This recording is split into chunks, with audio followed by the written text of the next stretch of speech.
We are indeed honoured to invite Honourable Prime Minister of India, Shri Narendra Modi, with a thunderous round of applause for his inaugural address.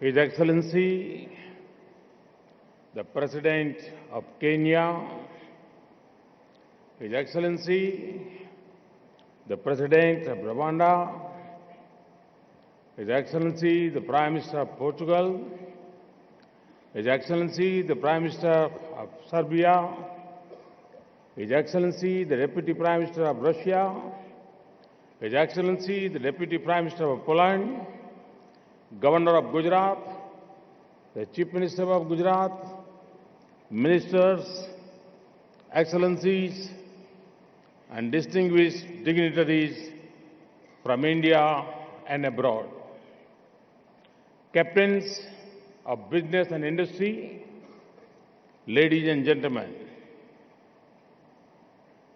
Bale Padharo.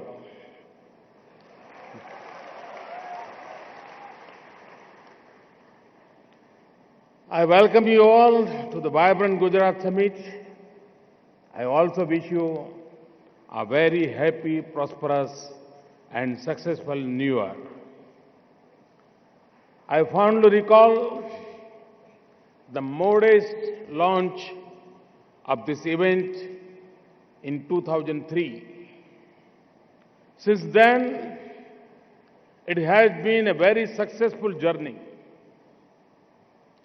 I express my gratitude to the partner countries and organizations, our list, which includes Japan, Canada, USA, UK, Netherlands, Australia, Denmark, France, Poland, Sweden, Singapore, and UAE. I particularly thank the initial partner countries of the vibrant Gujarat event, Japan and Canada. Many other prestigious global organizations and networks are also partners of this event. I thank you all of this partnership. Your presence is a source of motivation for business leaders as well as young entrepreneurs gathered here. Without your support, this event could not have seen 8 biennial chapters, each better and bigger than the earlier one. The last 3 events have been particularly big. The presence of political and business leaders from more than 100 countries and a large number of organizations from around the world make this a truly global event. I would urge the participants to reach out to each other and to derive the greatest benefit from this summit. You should also visit the trade show and the exhibition where hundreds of companies have showcased their products and processes. Gujarat, the land of Mahatma Gandhi and Sardar Vallabhbhai Patel, also represents the business spirit of India. Through the ages, it had laid in commerce and enterprise. Centuries ago, its people went across the seven seas in search of opportunities.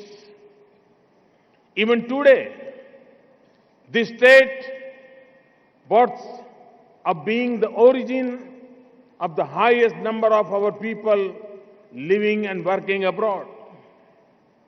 And wherever they have gone, they have created a mini Gujarat. We proudly say, જ્યાં જ્યાં વસે એક ગુજરાતી ત્યાં ત્યાં સદા કાળ Gujarat. In other words, wherever a Gujarati resides, there forever resides Gujarat. Gujarat is currently in the midst of the Kite Festival. May the kites inspire us all to fly high.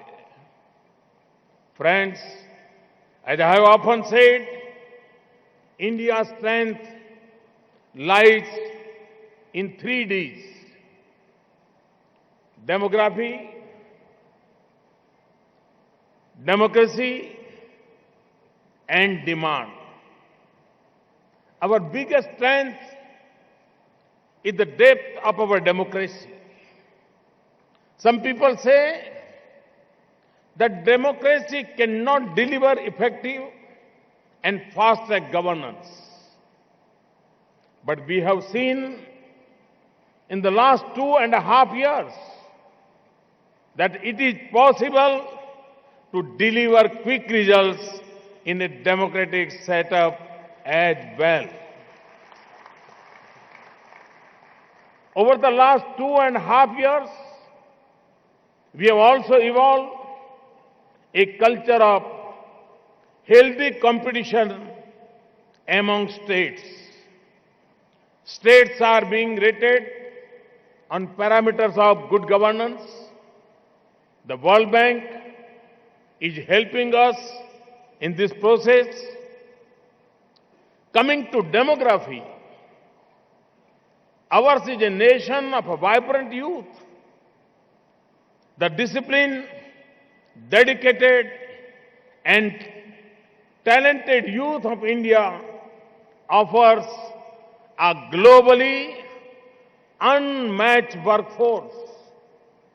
We are the second largest English-speaking country.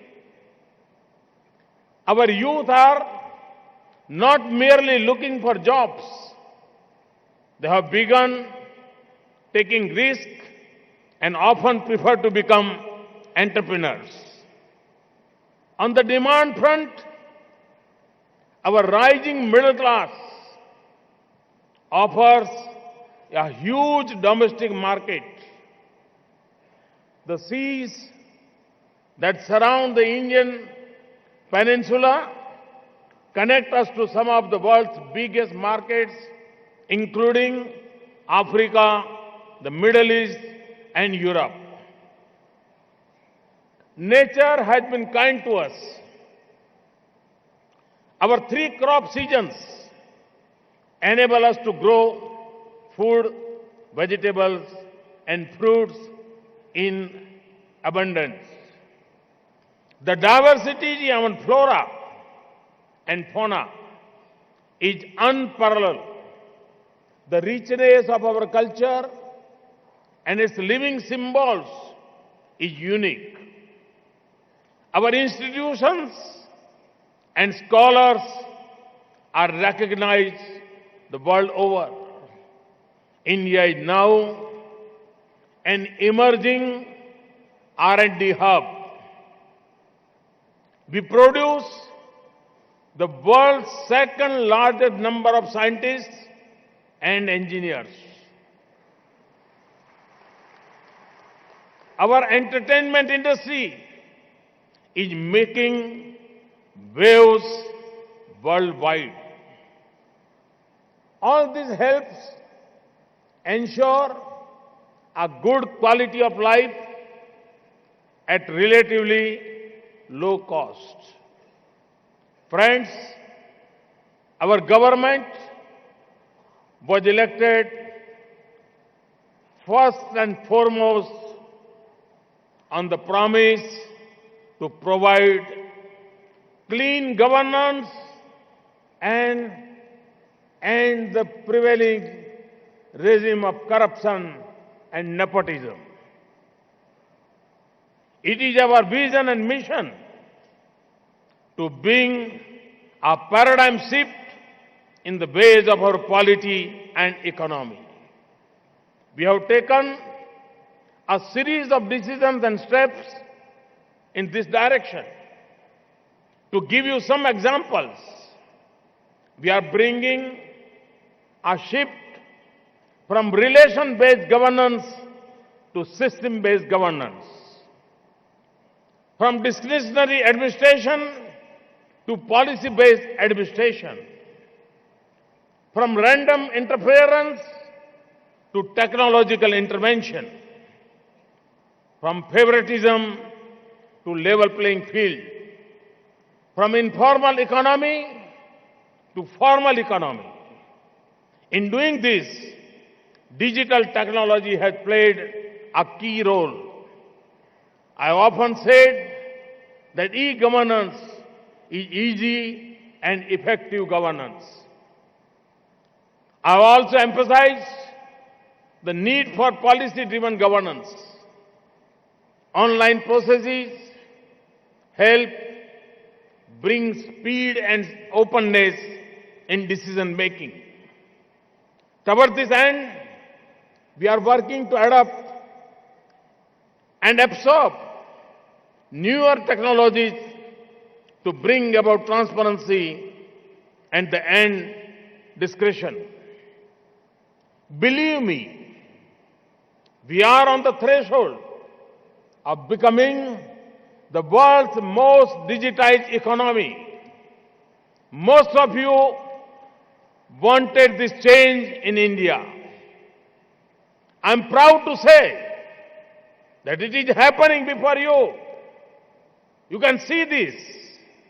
Over the last 2.5 years, we have worked relentlessly to realize India's potential and to set right the economy.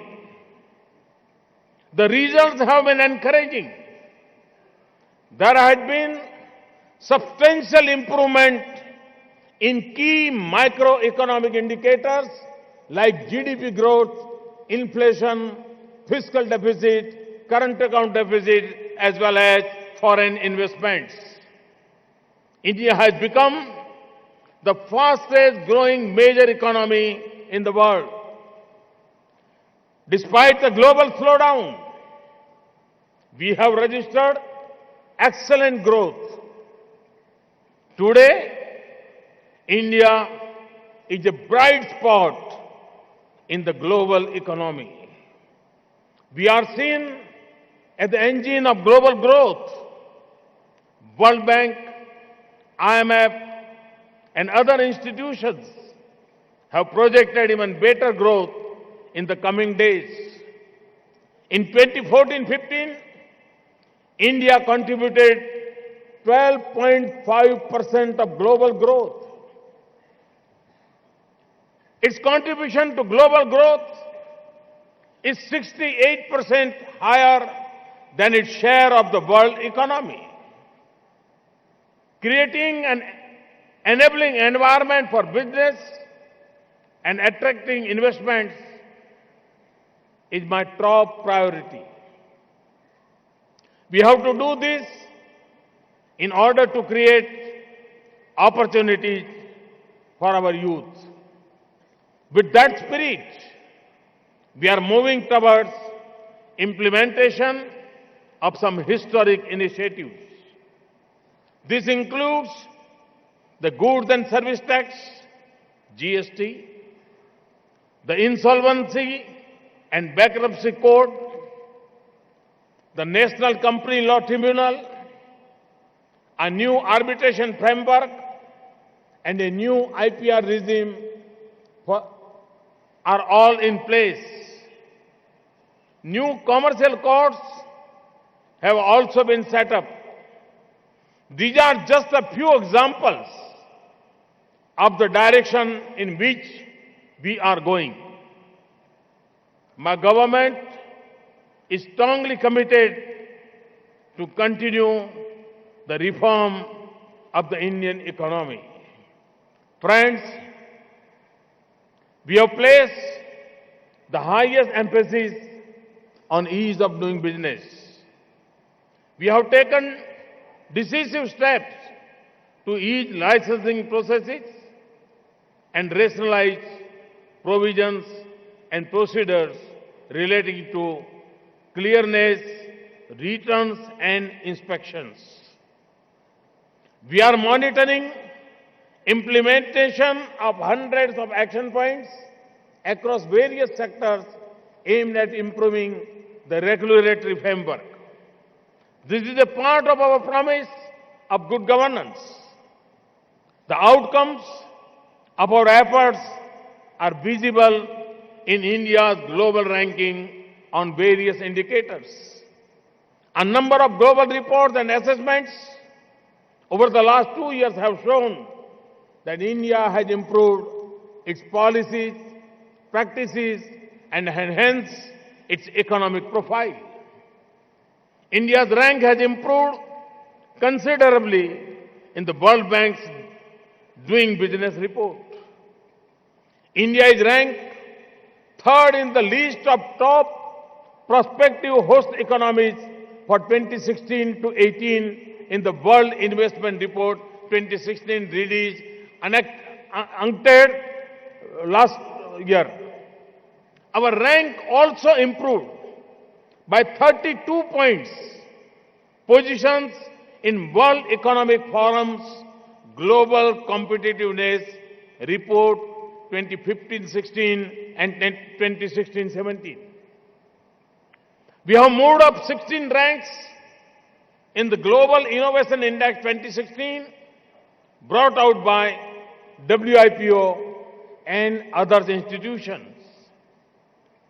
We have moved up 19 positions in the World Bank's Logistic Performance Index 2016. You can see that we are moving close to global best practices.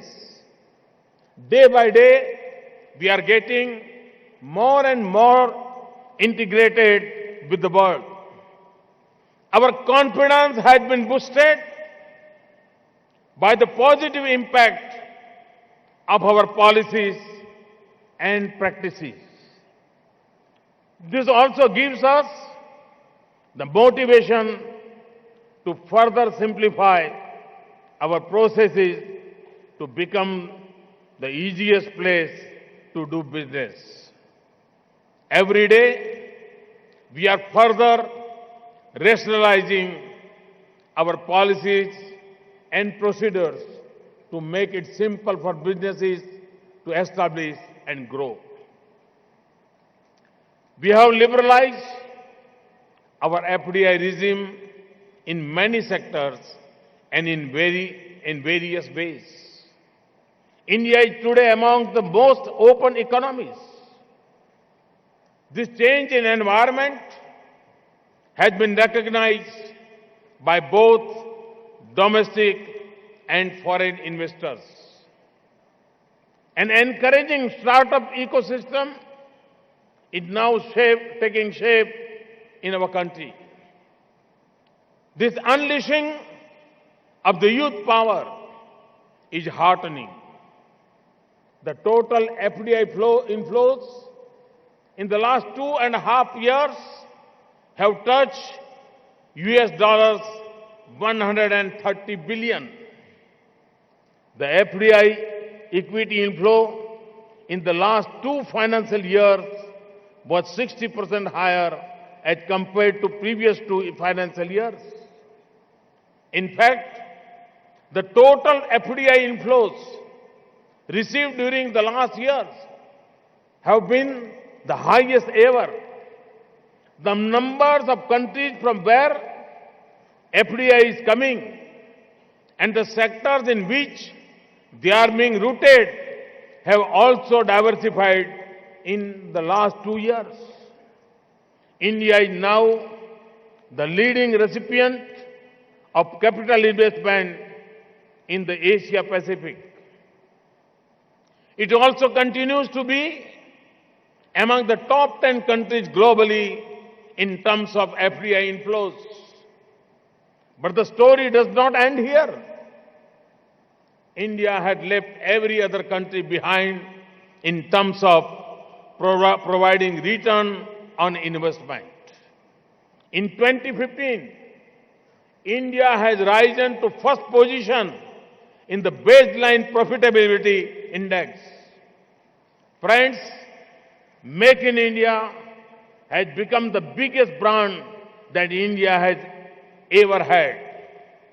It is directed towards making India a global hub for manufacturing, designing and innovation. मैं साथियों ये अनुभव करता हूं, मैं दुनिया में जहां जहां गया, मैं अगर 5 बार मेक इन इंडिया बोलता था वहां, तो होस्ट कंट्री के leader 50 bar make in India बोलते थे. एक प्रकार से मेक इन इंडिया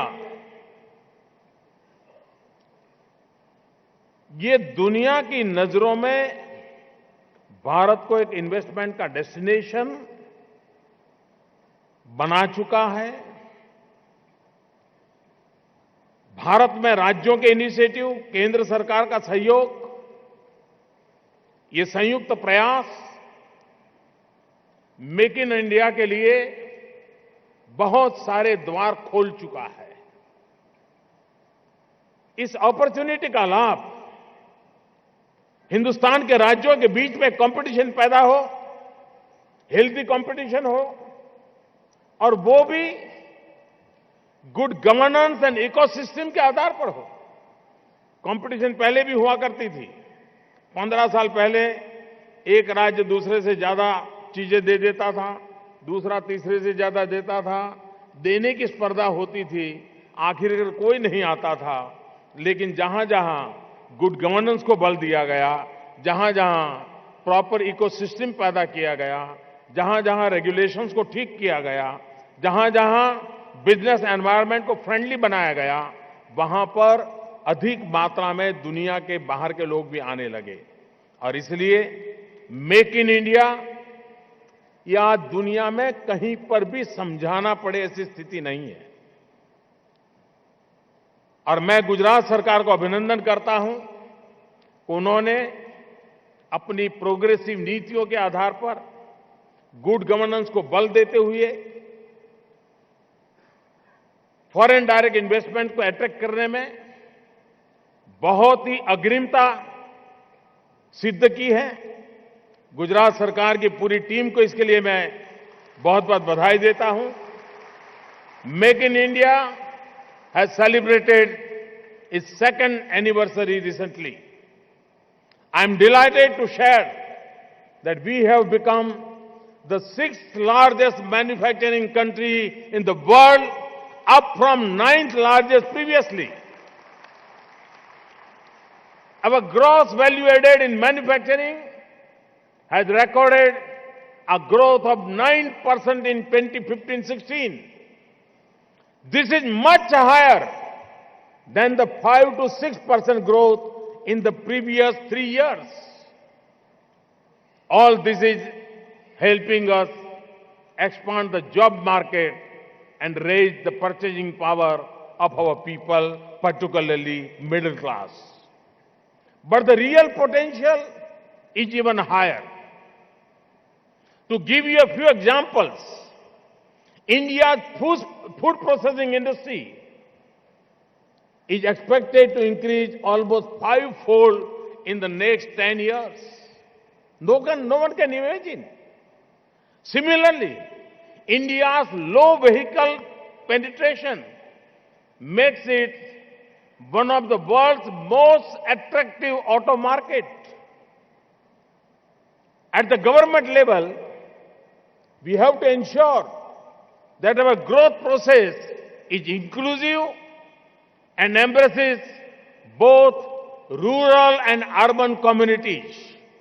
क्योंकि भारत ऐसा देश है हम गांव और शहर के बीच संतुलित विकास के पक्ष में हैं।